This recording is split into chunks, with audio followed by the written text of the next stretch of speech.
What is up, you guys? Welcome back to another one. If you were new to the channel, I am Gold Pony, and today we are in the new 2020 Toyota RAV4, courtesy of Hanover Toyota in Hanover, PA. And so why you should be excited about this one? Well, of course, it's got stellar reliability. You can just look at a Consumer Reports magazine for that. It's one of the best, if not the best in the class. Not to mention the RAV4 is the best-selling SUV in America. That is year after year, I feel like. And there are actually plenty of changes for the 2020 RAV4. So what do you say? Let's go ahead and jump right into it. And as always, let's start with pricing. And so in typical Toyota fashion, there are a plethora of trim levels available for the RAV4. First one being the LE, and the one we are in today, starting at $25,850. XLE starting at $27,145. XLE Premium for $29,850. Adventure starting at $32,955. Next one is a new trim level for 2020 TRD Off-Road starting at $35,180. And the Limited starting at $34,380. And of course, I didn't want to go without mentioning the hybrid trim levels for the RAV4 as well. Those are going to include the LE Hybrid, $28,100, XLE Hybrid for $29,395, XSE Hybrid for $34,050, and Limited Hybrid for $36,630. So like I said, tons of trim levels. So you have to imagine there is something for everybody when it comes to the RAV4. But then moving on to the power plant, there of course are two different setups, of course, one of them being for the hybrid, the other being for every other trim level essentially. Either way, power is going to be derived from a 2.5 liter naturally aspirated inline 4-cylinder engine, putting out 203 horsepower at 6,600 RPM, and by the way, 219 combined horsepower for the hybrid, and 184 pound-feet of torque available at 5,000 RPM. Of course, power sent to the front wheels or all wheels, and by the way, all-wheel drive is an added $1,400 for all trims but the Adventure and the TRD Off-Road. For those two particular trim levels, that is of course going to come standard on those two, but we do happen to have that optional all-wheel drive in our LE today, so that's always nice. And another little fun fact, if you were to go with hybrid, all hybrid trim levels are actually going to come standard with all-wheel drive, just in case you were curious there. But power is going to be sent to the ground through an 8-speed automatic for non-hybrid trim levels, and you will actually get a CVT if you were to go with the hybrid trim levels. But so when you add all that up together, when it comes to MPG numbers, that comes in at 28 city, 35 highway for the front wheel drive, 25 city, 33 highway for the all-wheel drive, and of course the hybrid coming in at 41 in the city, 38 on the highway. That 41 number in the city, that is of course majorly impressive for an SUV especially. But anyways, before we get into any kind of accelerations or anything like that in this new RAV4, I did want to mention some drive modes that come standard on this one. And those drive mode buttons are located just to the left of the shifter, but they are going to include Eco, Normal, and Sport. That is the setup that you're going to get with all trim levels. However, I did want to mention the hybrid trim level is going to add an EV mode. In case you were curious what that is essentially that's going to let you operate on battery power alone. And so ultimately all these drive modes there, they're going to adjust things like the shift points, throttle response, and actually the steering sensitivity as well. So what do you guys say? Let's go ahead and put it in sport driving mode here. And it did immediately downshift, so it's going to hold the RPMs at a little higher level, giving you more power on demand, and actually a noticeably heavier weight to the steering wheel. I really like that actually. Toyota's been doing really good with their drive modes, I will say that. A lot of manufacturers, when you hit the sport mode, it's just like, did the steering feel really change? I don't know, but with the Toyota, specifically with this RAV4, it does. So I like that. It kind of gives you something for everybody, because I do prefer a heavier weighted steering wheel, so that sport mode is definitely where it's at for me at least. But you guys, I think, know what we have to do next. Now that we have put it in sport mode, let's go ahead and do a quick little acceleration here, and let's see how quickly we can get this new 2020 Toyota RAV4 here up to speed. And here we go.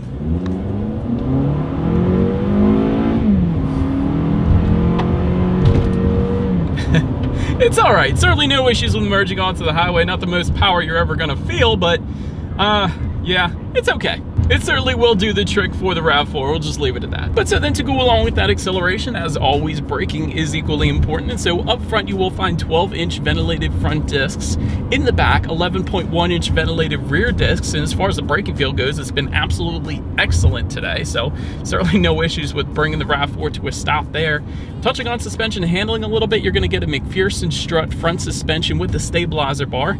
In the back, a multi-link rear suspension, again with the stabilizer bar. And I did want to mention with with the XSE Hybrid. And you might not think a hybrid would actually have this suspension setup, but XSE traditionally being one of Toyota's sportier trim levels, that is actually going to give you a sport tuned suspension, believe it or not, on a hybrid RAV4. That is pretty cool. But TRD tuned suspension, of course, also coming standard on the TRD off-road, and that is pretty much as expected, but that's pretty darn cool as well. But that's going to give you unique shocks, unique struts, red painted coil springs, and multi-terrain select modes as well. Those terrain select modes are going to include mud, sand, rock and dirt, snow, and normal, of course, and they're essentially designed to help minimize wheel slip and give you better traction in those kind of conditions. So that's definitely a plus as well.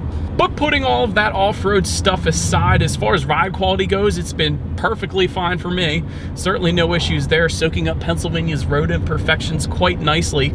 Again, steering feel is brilliant, especially in that sport driving mode. And again, if you didn't want a heavier weighted steering wheel, then you can of course just take it out of sport driving mode, but I prefer it. It gives you a little better connection to the car, or the RAV4 in this case, but that's why I like it. And as far as cabin noise goes, it's a little bit, but certainly not too bad. It is kind of windy here today in PA, so do get a little bit of that, but it's not too bad. Then touching on visibility, I can see perfectly fine out the back, and quite honestly, I would say it's even one of the best in its class. Rear visibility is absolutely excellent, honestly. And also, I did want to mention, touching on visibility here, there are actually rain sensing windshield wipers that are optional for select trim levels like the TRD off-road and the limited trim. So that about rounds out the performance segment of this review. Let's now go ahead and take a look at the exterior of this brand new 2020 Toyota RAV4. All right, you guys, here it is. So first thing I wanted to touch on starting up front here is the ground clearance, because it's actually a good bit and it's going to differ between the trim levels on the RAV4 here. For instance, all hybrid trim levels are going to give you 8.1 inches of ground clearance up front here. The non-off-road trims, including this one, the LE, that is going to give you 8.4 inches of ground clearance. And lastly, the Adventure and TRD off-road trims are going to bump that up to 8.6 inches of ground clearance, just in case you were curious. So thought that was worth mentioning, because the off-road trim levels do give you a little more. I think that's pretty cool. But taking a look at the front grille, it's actually going to differ slightly amongst the trim levels. You're going to get a little more chrome and aluminum accents if you were to go with the limited, for instance. You're going to get some dark accents if you were to go with the TRD off-road, or probably the LE that we have here today as well. But taking a look to the sides, LED headlights are actually going to come standard on every single trim level. Well done, Toyota, for that. That is going to come with the automatic feature, meaning when it starts to get dark out at night, the headlights will turn on automatically for you there, so that's always convenient. LED daytime running lights also are going to come standard, and if you wanted fog lights, although we don't have them today, you can get them on the XLE trim level and up. I should put it as they will come standard on the XLE trim level and up, and LED fog lights are actually only going to come on one trim level, being the new TRD off-road trim, just in case you wanted some of those. But let's go ahead and make our way to the sides here. Roof rails will come standard on every single trim level. Rear privacy glass is also going to come standard on all trims.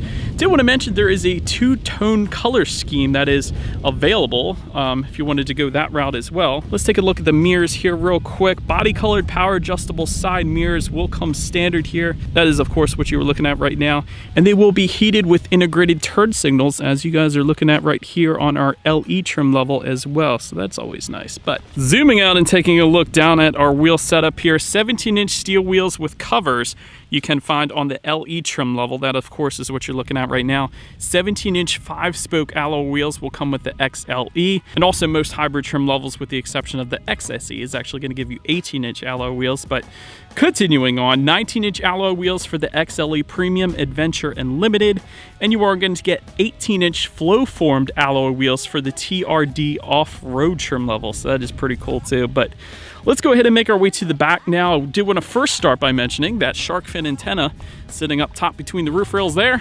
And then of course you have the rear spoiler with an integrated brake light that is going to come standard on all trim levels. Just below that, rear window wiper. Also, all trim levels are actually going to give you LED taillights. That is pretty darn sweet. A lot of manufacturers don't give you LEDs that come standard. So once again, well done Toyota for that. Of course, just below that, got some trim level badging, and just below all of it, dual exhaust outlets with chrome tips for every single trim level. So I think you guys know what we have to do next. As always, here is that exhaust clip.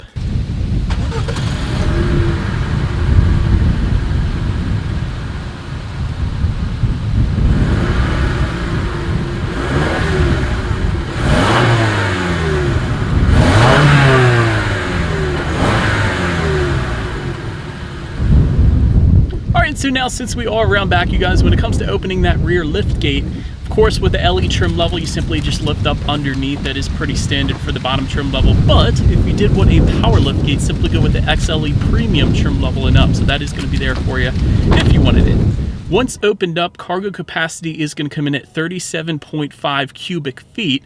If that was not enough space, there of course is a 60-40 split, meaning those rear seats do fold down, bumping that up to 69.8 cubic feet, so decent amount of space back there. Did want to also mention a rear cargo area cover will come with the XLE trim level and up. We of course also have it today as an option. And also in that cargo area, there's a little tray area to the right back there, and just underneath of the floor of the cargo area there, you're going to find that spare tire and all the tools you need to swap that out, but there's a little bit of extra space there. I guess you could throw a couple things in there if you wanted to, but making our way to the rear legroom, that is going to come in at 37.8 inches. So for reference, I'm an even 6 feet tall. This is how much space I have back there. Did want to also mention for those rear passengers, there is a rear center armrest with cup holders. That is going to come standard across the board. That's definitely nice. Rear ventilation you can find on the XLE trim level and up. Honestly, it's kind of a smaller SUV. You might not need it, but it is nice to have it, I guess. Also, a little luxury feature for those rear passengers, there are heated rear seats available for the limited trim. So it's not going to come standard with the limited, but it is optional. So I did want to mention that as well. But overall, I got to say I was pretty comfortable back there, so certainly no issues for me. But let's go ahead and make our way up to the front seats. Manually adjustable front seats with a cloth finish is what you're looking at right now, and that is going to come standard with the LE trim level. You will find an 8-way power driver's seat with the XLE, a soft text upholstery if you go with the XLE Premium, Adventure, or TRD off-road trim levels, and you're going to also get memory settings with the limited trim level, as well as heated front seats there if you went with that limited. But taking a look now at the steering wheel, it is tilt and telescoping. You will get a leather wrap steering wheel for the XLE Premium trim level and up. And if you wanted a heated steering wheel, it's not going to come standard on any particular trim level, but it is optional on the XLE Premium trim level and up if you wanted it. But let's go ahead and make our way now to the startup. Let me first start by showing you guys the key here.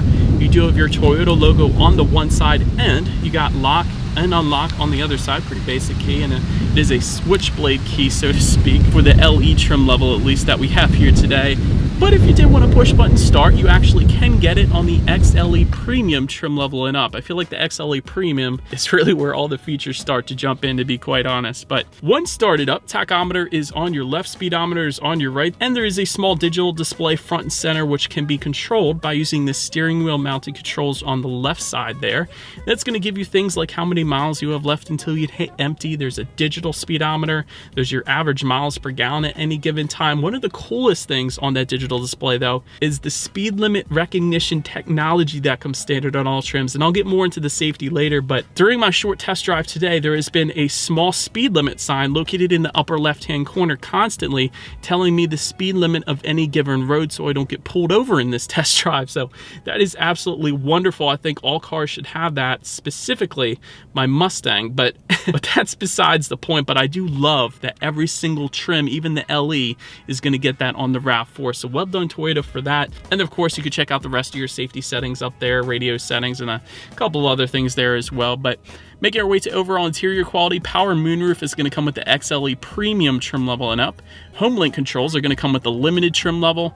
All trim levels are going to get an overhead sunglass holder found up on the roof there. And there's a couple different trim levels that's going to adjust the color of the stitching on the interior. For instance, if you were to go with the TRD off-road trim level, you're going to get red stitching throughout. If you went with the Adventure trim level, however, you will find orange stitching throughout. So I thought that was pretty cool. And we have some, I guess, gray stitching, I guess, in our LE trim level that we have today. But overall, since we do have the LE, elaborating a little more on what we got here, there is a small cargo area just above the passenger side glove box there. It is not a rubberized bottom, but it is a little bit of storage that you have there.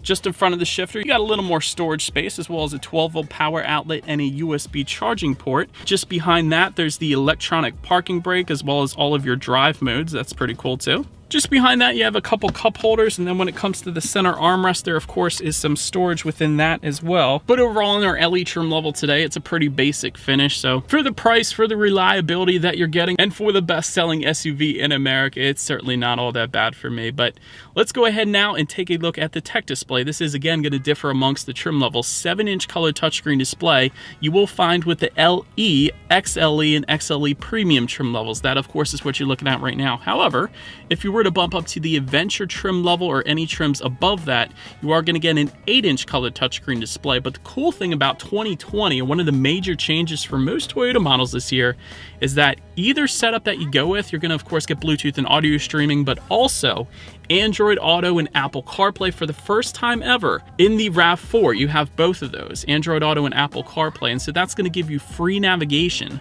If you have a smartphone, all you need to do is simply hook it up through a USB cable, and you got free navigation up there. Also, it's going to allow you to like and dislike your Pandora songs up there. There's a couple other apps it's compatible with as well, but I use that every day in my own car. It's definitely something you will absolutely love once you get it, for anybody who has not already had it before. If you wanted a factory navigation system, although you don't really need it, simply go with the limited trim level. It's going to come standard there. And you can actually also check out your driving statistics up on that display screen at any given time. Of course, radio settings can be displayed up there as well. And by the way, when it comes to the speakers or the sound system on the RAV4, you will find 6 speakers for all trim levels but the limited. That limited trim is actually going to give you an 11-speaker JBL sound system with the subwoofer, although we don't have that one today. So you guys know what we have to do next. As always, let's go ahead and turn on the radio, see what we got playing this morning, and let's test out the clarity of this 6-speaker sound system we have in our RAV4 today.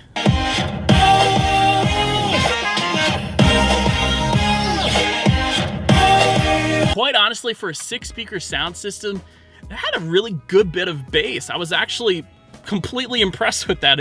That sound system honestly would be perfectly fine for me. But so then last thing on the tech display, at least I wanted to mention to you guys, is when you do put the RAV4 in reverse, you of course will find a rear view camera for all trim levels across the board, letting you know who or what is behind you, which is always going to lead us into safety. And so first thing I wanted to mention when it comes to safety, I always like to mention this first, if it applies at least. The Toyota RAV4 is an IIHS Top Safety Pick Plus, which is the very highest rating that IIHS gives out. So it's got that going for it, and that's really a big plus, quite honestly. Front side curtain airbags will come standard, driver's knee airbag as well. In the back, you're going to have latch, aka lower anchors and tethers for children for the rear car seats. Also standard back there, rear child door locks. There's a tire pressure monitoring system, but as I was mentioning earlier, one of those safety features, the traffic sign recognition, that is part of a overall safety system Toyota calls Safety Sense 2.0, which will come standard on all trim levels. And that is going to not only include that road sign assist, but also a pre-collision system with pedestrian detection, lane departure alert with steering assist, lane tracing assist, automatic high beams, and full speed dynamic radar cruise control. And just so you guys know, a lot of those safety features are either found on the very top trim levels of other manufacturers, or it's available as an added option for a lot of other manufacturers out there. So it is pretty cool that Toyota does that. Did want to also mention for the XLE trim level and up, that is also going to add a blind spot monitoring system with rear cross traffic alert. And so that is about it for this one, you guys. Thank you so much for watching. Feel free to follow me on social media at the bottom of the screen there if you like. And if you haven't noticed already, feel free to support the channel by buying some merch just below the video here. Be sure to hit the subscribe and the bell notification button if you're into new car reviews. That is what we do here on this channel after all.